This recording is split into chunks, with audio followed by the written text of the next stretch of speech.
Gretel and Hansel was my folk horror movie for the 31 Days of Halloween. Why didn't anybody tell me how good this movie is? This is Osgood Perkins' third horror movie, and the last one he made before he really hit it big with Longlegs. Honestly, the ratings for this one really surprised me, but upon looking at the ratings of all of his movies, I kinda think that they all really surprised me. A lot of horror fans talk about how much they love The Black Coat's Daughter, but even that has a rating of 5.9. This has a rating of 5.6. The Monkey has a rating of 5.9. And even Longlegs has a rating of 6.6 out of 10. So I think you either really like his stuff or you really don't. And I really like it. But onto the movie itself. We all know the story this is based on, and that was also kind of why I hadn't checked this out earlier, but it really does do a lot differently while sticking to the core of that story. This movie has a whole vibe to it. It's a haunting, ethereal fever dream that really reminds me of like The Witch meets The Green Knight. It really plays into that feeling of being both a horror movie and like a fairy tale slash folktale. One detail that it uses is that idea around the witch's fingers being stained by all of the ashes and spells and the evil that she's using her hands for. You'd see this utilized by Marvel in WandaVision, Doctor Strange in the Multiverse of Madness, or in another horror, Breathing In, but this came out before all of those. It includes atmospheric dreamscapes, ominous visions, and officially one of my favorite scores. I think that the music for this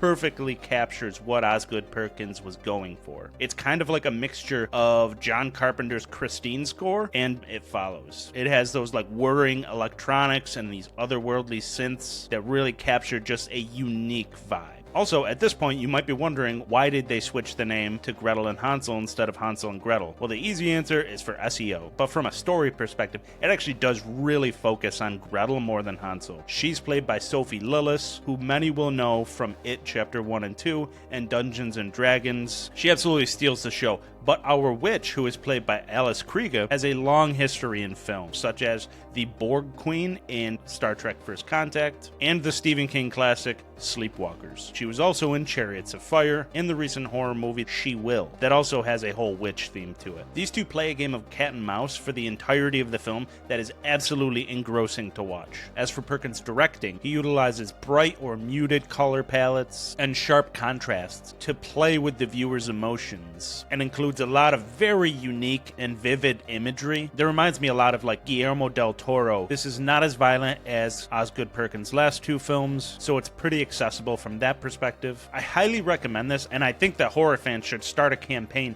to revisit this one to boost its ratings, because I think it's absolutely criminal that this is not more appreciated. Thank you for watching, and join me next time for our Evil Children video.